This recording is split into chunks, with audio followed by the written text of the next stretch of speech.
Mapagpalang araw sa ating lahat mga katropa. Ito pakinggan natin yung pamahayag sa ating butihin nga mangbabata si Terry Ridon kaugnay ito sa buksang investigasyon sa Manila Bay. Ito na.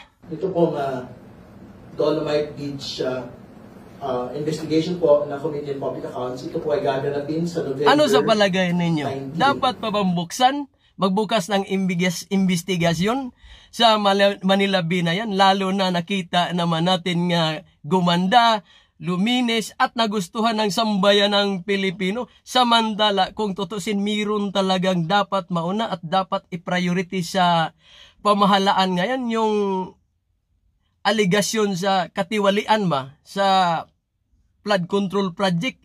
Lalo na dinaanan tayo ng bagyo at maraming napinsala nga ari-arian at may mga buhay pang nawala. Pero ang tanong, bakit sinali yan?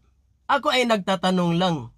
Sa totoo lang, yung flood control project, yung anomalya di umano ayon sa balita, medyo matagal-tagal na yan at hinihintay ng taong bayan. Galit na nga ang mamamayan. Hanggang ngayon wala pang nananagot at walang naparsuhan kahit dilis man lang kung tutuusin. Mayroon na sanang resulta yan kung pinukpok talaga yan sa mga nakaupo dyan. Bakit hanggang ngayon nanatiling ganun ba rin? Yung dapat iuna, yun tuloy ang mahuli. Yung dapat naman mahuli, yun tuloy ang mauna. Baka naman ang bayan natin ito dapat paangat, magiging paurong. Bago ko ipagpatuloy yung munting video ko mga tropa, maraming salamat sa panood ninyo. Sana suportahan ninyo yung munting channel natin, ang Dintoy TV. Ipagpatuloy natin to.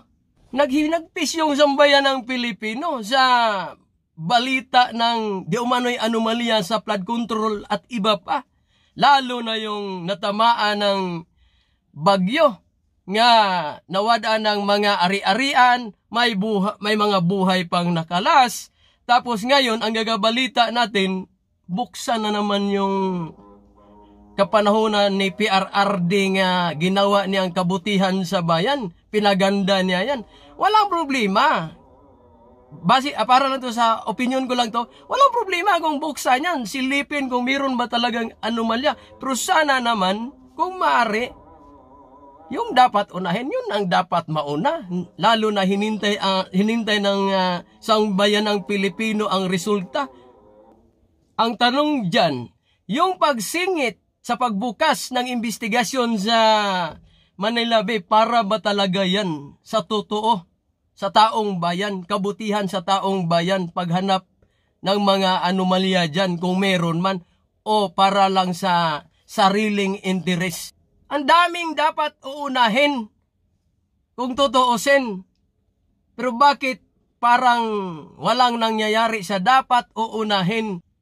Tapos, ang problema ba naman, yung gagakita natin sa social media at saka sa media nga balita, pag umapaw ang tubig, ang sisihin, kalikasan.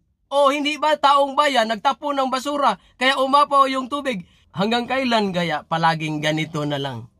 Pag may sakuna, nandyan yung matinding phobia, kaba, lalo na yung mga tao nga natamaan na ng unang mga kalamidad.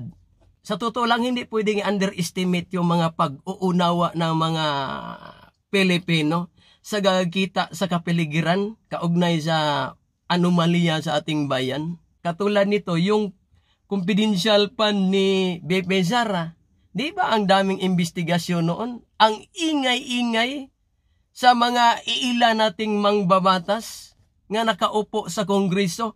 Bakit yung napakalaking halaga sa di umano'y anomalya ng flood control at iba pa, bakit parang tahimik sila?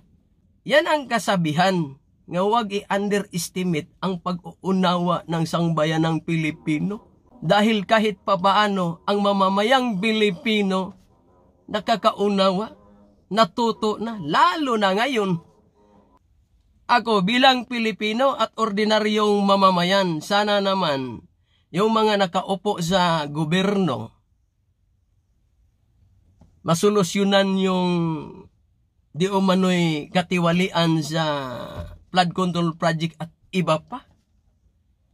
At sana naman yung mga baha nga matitindi sa atin mabigyan ng lunas sa pamaraan ng matino nga serbisyo sa ating gobyerno. Kung may kalamidad, hindi na magkaganon. Yung tipong hindi na mangamba ang mga mamamayan, mabigyan ng maayos nga proteksyon, happy sa panunungkulan ng namumuno sa ating gobyerno ngayon. Yun lang, maraming salamat sa panonood ninyo at saka sa suporta. Mabuhay tayong lahat at bye-bye.